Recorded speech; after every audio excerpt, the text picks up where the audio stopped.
All right. Good afternoon. I'm here with Lisa Voight, President of the State Council from 2019 to 2020. When you joined the State Council, were you a student, staff member, resident, or manager? I was a student when I joined the state council. I was actually no, I'm sorry, I was a resident. Sorry, I was a pharmacy resident at the University of Rochester Medical Center, where everybody knows who Tom O'Brien is. And upon entering the his office with one of our first meetings with him, he just handed the three of us residents an application and said, fill this out. So who did you meet other than Tom that made you want to advance in the organization?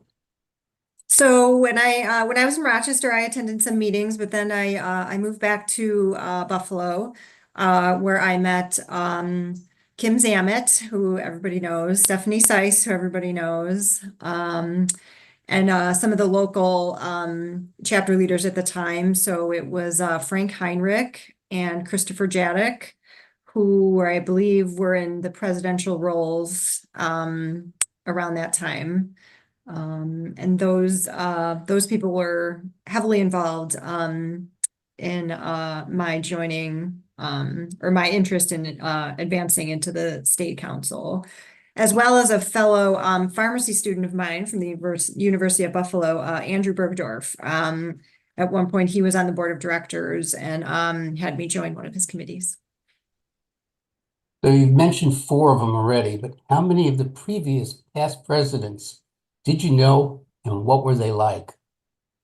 For the state, from the state council? Yeah. Oh boy. Well, so Joe Medicis, I actually, I can't remember if he was president or I actually attended one of the board meetings, when I was at a meeting, with Kim Zaman and she let me sit in on one of the board meetings, but, so, yeah, who else? I mean, so there's a lot of them. So Vicky Powell, um, Henry Cohen, I mean, Anthony Longo was the president before me.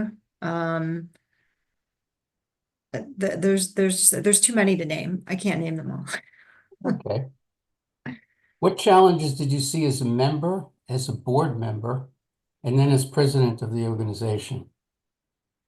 Well, I guess I'll start off with president of the organization. And so as you mentioned earlier, so I was president during the time period of 2019 to 2020. So, a lot we'd like to forget about what happened, in 2020 or early 2020, but unfortunately it was a reality that everybody faced. So, COVID happened and that was a huge challenge. Like we had to have the discussion as a board on to cancel the annual assembly. And that was really difficult. It was very challenging. And, the following year, we were able to, make it virtual, which, now in today's day and age, making things virtual is a little bit easier than before, but that was a huge it was a huge loss. And so as president, I had to call the keynote speaker, who was Christopher Jerry. He was going to be the keynote speaker for our annual assembly when we canceled it. And I called him and said, we can't, we're not having the meeting. And so he was super understanding, but just a difficult time all around. As a member, I think, it's difficult to keep up with what every chapter is doing. And, we often talked about that at the board level, like people operate in silos. And so, the Western chapter was doing something and then the New York City chapter was doing something and everybody was trying to do, what was best for their chapter, but it always, could have conflicted, with what the state organization, was trying to do. And, there's so many things to attend, as a member, you want to attend everything, but you can't, because there's so much good information out there. And as a board member, I think, just trying to get everybody together sometimes is a challenge. It's definitely everybody's so busy and trying to coordinate meetings. Even if it's a phone call, everybody's calendars blow up. So it was I think that was challenging a little bit as a board member. but overall worth it. It was all, it was great to network with people across the state, so I mean, there's downsides to everything, but almost always it was a positive. So seeing the council grow through the years, do you feel we've met those challenges? Met the challenges. So currently, Heidi Christensen and I are co-chairs of the annual assembly, as we were last year. And I think, being not being on the board, you still hear things, about being on committees. And I think there's some of the same challenges, but I think they're getting a little bit less. And I think both sides, I think the state council and I think the chapters are being a lot more transparent, or just realize that they needed to be more transparent with each other and what was going on. Um, I think membership is always, a challenge. So I mean, just trying to get people to join. Um, we were talking on the Leadership Development Committee about succession planning. So trying to get people, and this has been a problem, I think, for forever, trying to get people to run for positions, and have the time, but you want to get the right people, in the positions, not just put anybody in a position just because they're willing to do so. So I guess I still see that as a challenge. We want to get people involved and stay involved. Since you've answered my next question, I'll go on to the next one. That was all about membership. See, I'm reading your mind. How often and where did the board meet? And I think you've already said that. And was it very organized and professional, or was it more of a camaraderie? And I think you've had a Um, very difficult time. yeah.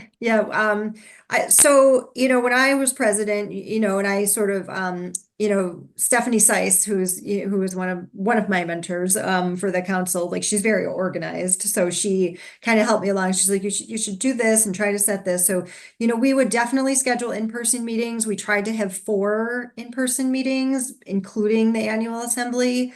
Um, Sometimes, that couldn't happen. And then obviously during my year, at the end, we didn't have those in-person meetings. And then we did have virtual calls. So monthly, we would try to have, board meeting calls.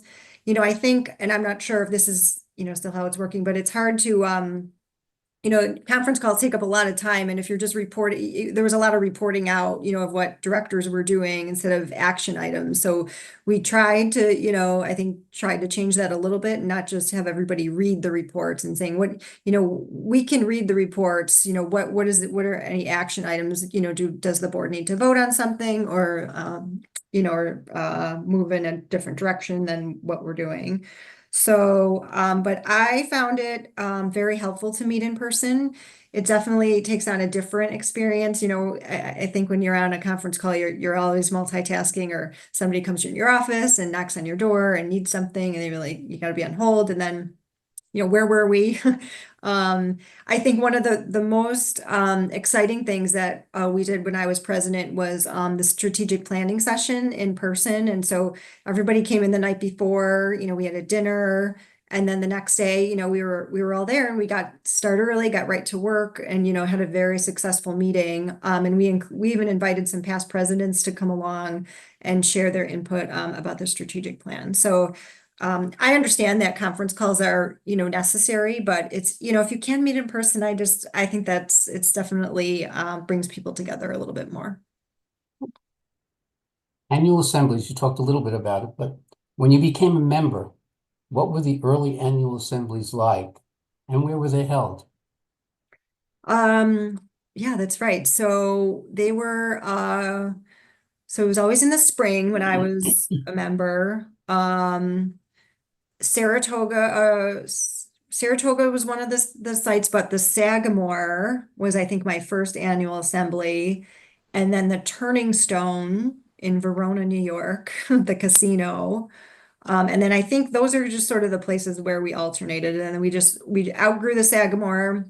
They did some renovations too, so I think it actually made it a little smaller, and then we outgrew that. And then Saratoga's been the place that it's been. But I remember I think I did hear from previous past presidents that it used to be in the fall, and then like they tried to hold one in like New York City, and I think even one in the Buffalo area.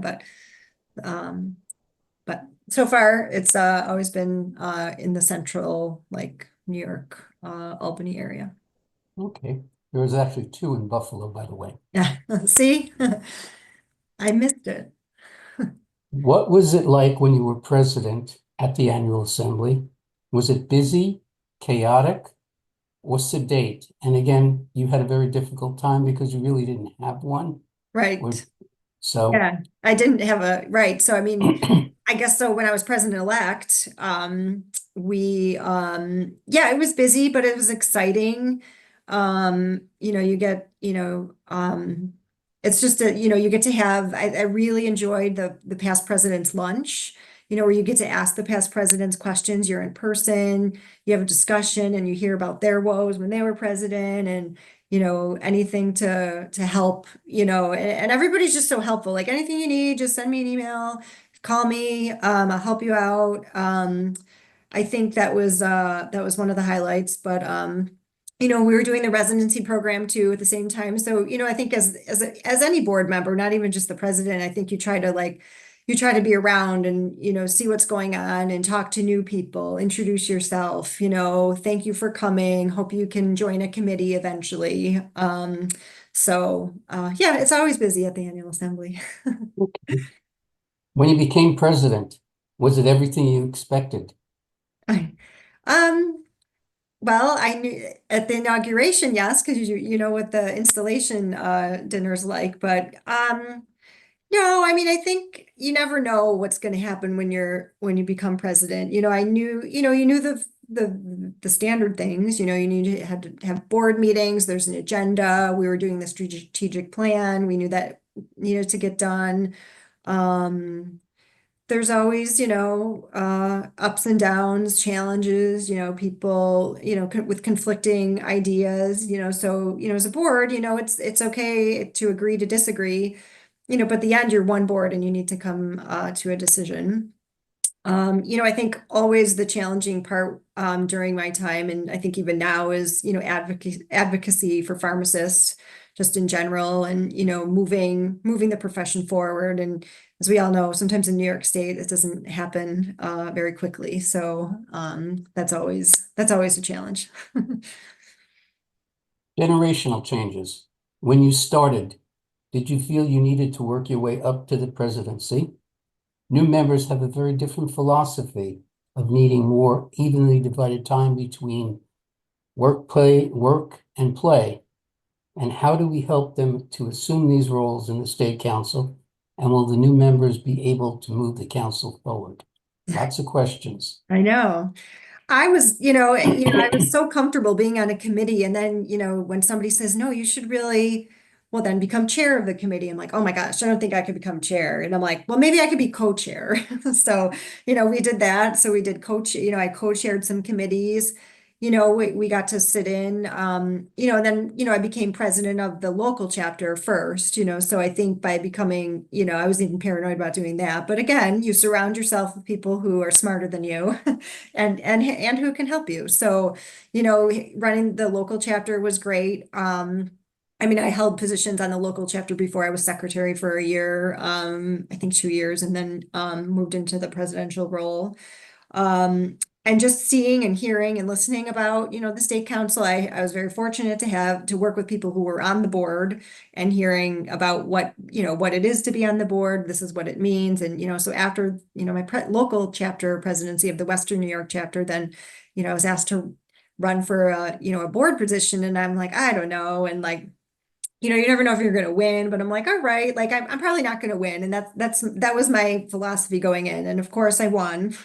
And so that's how I started. But you lean on other board members, you lean on the person who had the position before, if you can contact them.